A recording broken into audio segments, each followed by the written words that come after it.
Yeah, so Pete, great to have you here. Thank you. This is Nick Guy. Isn't that a cool name? You should be a rock star. Maybe one day. So Pete, we're gathering here some students in Scotland, and we just want your sort of take on a few things. So I was wondering if you could share just about your time as a student and what God did in you and how you kind of cultivated your relationship with Jesus at that time. I mean, I'd really just come back to faith before I went to university, and I was determined to not get stuck in a Christian ghetto.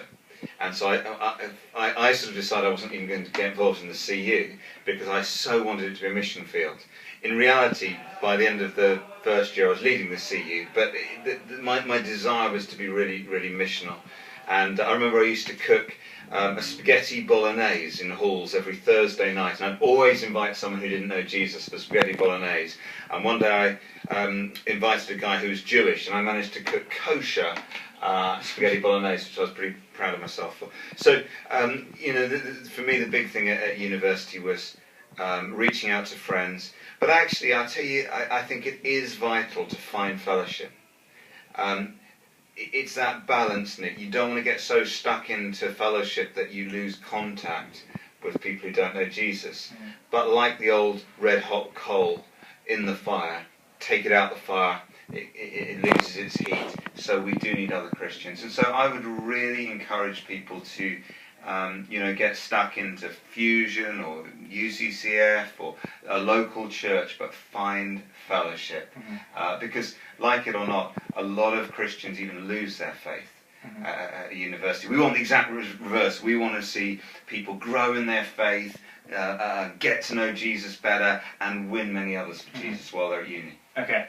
So when you were growing in your faith and really seeking to win people for Jesus, were there specific, I don't know, things that you felt God called you to, or risks to take that really led to you seeing how real God is? Yeah, I remember one of the risks was we decided to do a mission, and we got this vision. We were a fairly small university at CU, and we believed God had spoken to us about that 100 people were going to get saved, and there was probably only about 30 in the CU at the time. And we prepared very practically. We put our hard-earned money, we didn't have a lot, together and bought discipleship materials, and we launched a little free Christian newspaper. I drew cartoons for it. We hand-delivered it through every door on campus. So we did a lot of stuff, and we prayed like mad. And we did see a number of people become Christians, but we didn't see 100. And it was a funny thing because I felt like God had let me down a little bit.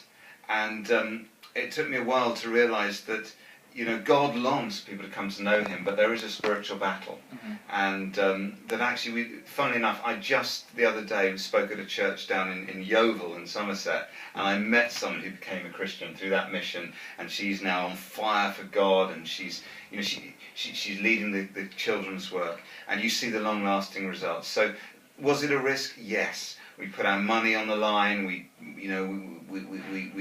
designed a free Christian newspaper and gave it out on the doors, and we had big dreams. And God did answer our prayers, but not in quite the way that we'd hoped. Okay. And in terms of what students are hoping for today, what do you feel like God is really doing in students around the country? And what, I suppose, if there's any sort of last advice about how they could do something like you were doing, going out, getting manuals designed, I don't know, any sort of things that you think are really happening and God's doing? Well, this is the most exciting and strategic time to be at university. If you're at university right now, it's not an accident, it's not a fluke, it's not just because your middle-class parents wanted you to go, it's because God has put you in the greatest mission field of your generation at this time. This is where the great battles are being fought and won. If we can see a movement of the Spirit on the campuses of Scotland and actually throughout the United Kingdom, we can change the world. There's no exaggeration. It's happened before. God's the same. It can happen again. And I just think this is a really exciting time.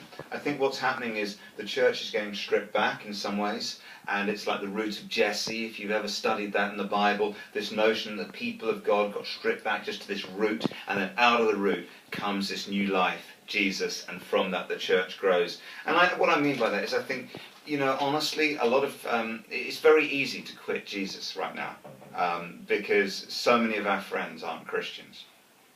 But those who stick are serious. They want to pray like crazy, they want to worship, they want to make a difference. They don't want to just do religious games, they actually want to change the world. And so I'm really excited about that. I would rather have, a few thousand students who are fired up than millions who are kind of lukewarm. And that's what we've got right now. So I just really encourage you, pray like it all depends on God, live like it all depends on you, and you genuinely will change lives for eternity whilst you're at university. Those are the stakes. That's what we're up for. And it's a great time. And by the way, the church is growing again in the UK. That news doesn't seem to have got out. I want to kind of scream it from the rooftops, but the statistics are in. The church is growing, not everywhere, but the church is growing again in the UK. The tide has begun to turn. We're seeing, millions doing the Alpha course. We're seeing thousands praying like never before. The church volunteers 29 million hours every single month of voluntary work in the country. We're running food banks that are feeding 1/3 families a year. We should not be ashamed. We're caught up in the biggest story in this nation at this time. We know Jesus. He that's in us is bigger than he that's in the world. So let's just go on and change the world. It will be tough. It will be difficult.